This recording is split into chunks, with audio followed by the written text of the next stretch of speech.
Daily taste the daily. Medaram జాతర queue line పనులకు break పడింది. జాతర ఏర్పాట్ల కోసం 20 ఎకరాల భూమిని సేకరించారు. ఏర్పాటు పనులు ప్రైవేట్ భూముల్లో చేపడుతున్నారని ఓ మహిళ కోర్టును ఆశ్రయించింది. దీంతో అభివృద్ధి పనులపై స్టే ఇచ్చింది. దీంతో మేడారం జాతర కోసం చేపట్టిన క్యూలైన్ల ఏర్పాటు పనులు స్తంభించాయి.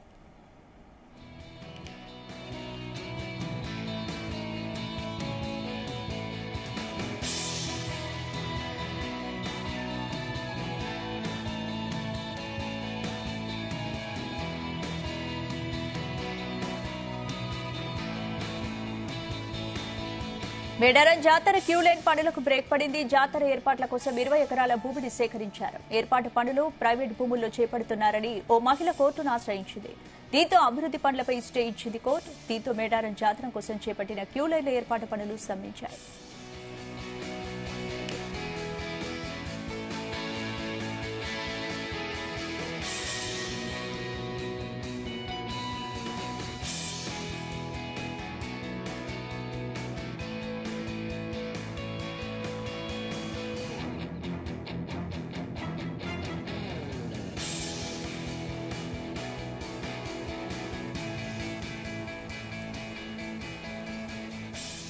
మేడారం జాతర క్యూలైన్ పనులకు బ్రేక్ పడింది. జాతర ఏర్పాట్ల కోసం 20 ఎకరాల భూమిని సేకరించగా ఏర్పాటు పనులు ప్రైవేట్ భూముల్లో చేపడుతున్నారని ఓ మహిళ కోర్టును ఆశ్రయించింది. ఇందుకు సంబంధించి పూర్తి అప్డేట్స్ మా ప్రతినిధి శ్రీకాంత్ అందిస్తారు. శ్రీకాంత్, ఆసియాఖండంలోనే అతిపెద్ద గిరిజన జాతర అయినటువంటి మేడారం అమ్మక్క సారలమ్మ జాతర పనుల జరుగుతున్న నేపథ్యంలో అందులో వివిధ అభివృద్ధి పనుల నిమిత్తం కూడా ప్రభుత్వం 20 ఎకరాల భూమిని అయితే తీసుకోవడం, అదేవిధంగా గజ్జల ప్రాంగణం ఉన్నటువంటి దాన్ని విస్తీర్ణ పనులు, అదేవిధంగా క్యూ లైన్ల పనులను కూడా విస్తీర్ణంలో భాగంగా అయితే పనులు చేపడుతుంది. ఈ క్రమంలో తనకు అనుమతి లేకుండా కూడా తనకు సంబంధించినటువంటి భూమిని తహసీల్దార్ లాక్కున్నారు. అదేవిధంగా ఎలాంటి నోటీసులు ఇవ్వలేదంటూ కూడా సిద్ధపోయిన లక్ష్మి అనే మహిళ మాత్రం గత ఏతుందో డిసెంబర్ 22వ తారీఖున హైకోర్టును అయితే ఆశ్రయించిన నేపథ్యంలో కోర్టు ఏదైతే ఒక తీర్పునిచ్చింది, ఆ వెంటనే కూడా తన స్థలంలో జరుగుతున్నటువంటి పనులు వెంటనే ఆపివేయాలంటూ కూడా తీర్పు ఇచ్చిన నేపథ్యంలో కూడా అక్కడ ఉన్నటువంటి పనులు కూడా ఆటంకం కలిగింది చెప్పొచ్చు. వెంటనే కూడా పనులు అయితే కూడా ఆపిన పరిస్థితి కనిపిస్తుంది. దాని తర్వాత కూడా మిగతా సంబంధించినటువంటి అభివృద్ధి పనులు జరుగుతాయా లేదా అనుమతులు తీసుకుంటారా లేకపోతే ఎలా ఉంటుందని మాత్రం వేచి చూడాల్సిన అవసరం అయితే ఉంది. అదేవిధంగా మరోవైపు ఇక్కడ జాతరకు సంబంధించినటువంటి ప్రభుత్వం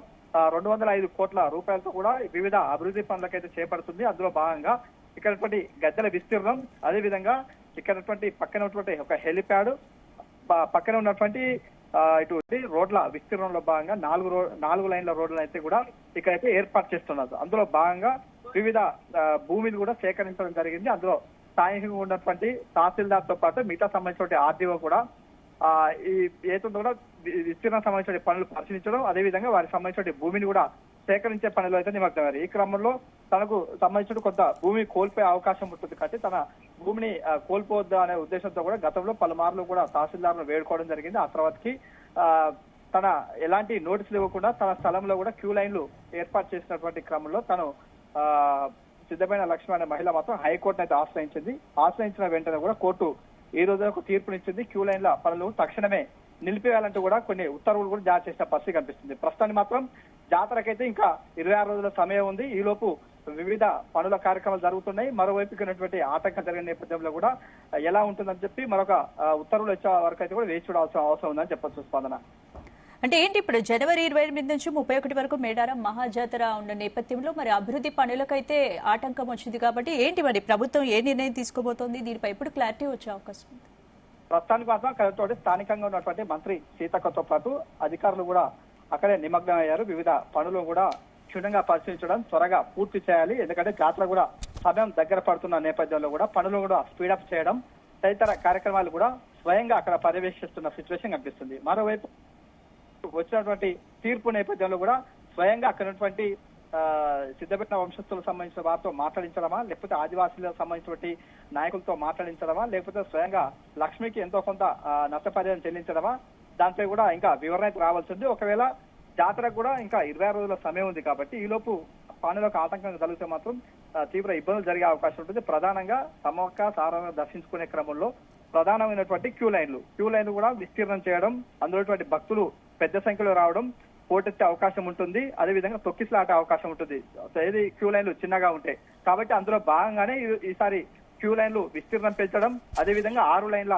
వరుస క్యూ లైన్లు ఏర్పాటు చేసినటువంటి క్రమంలో ఈ రోజు వచ్చినటువంటి తీర్పు నేపథ్యంలో ఇక్కడ ఉన్నటువంటి స్థానిక ఉన్నటువంటి అధికారులు ఎలాంటి నిర్ణయం తీసుకుంటారో వేచి చూడాల్సిన అవసరం అయితే ఉందని చెప్పవచ్చు.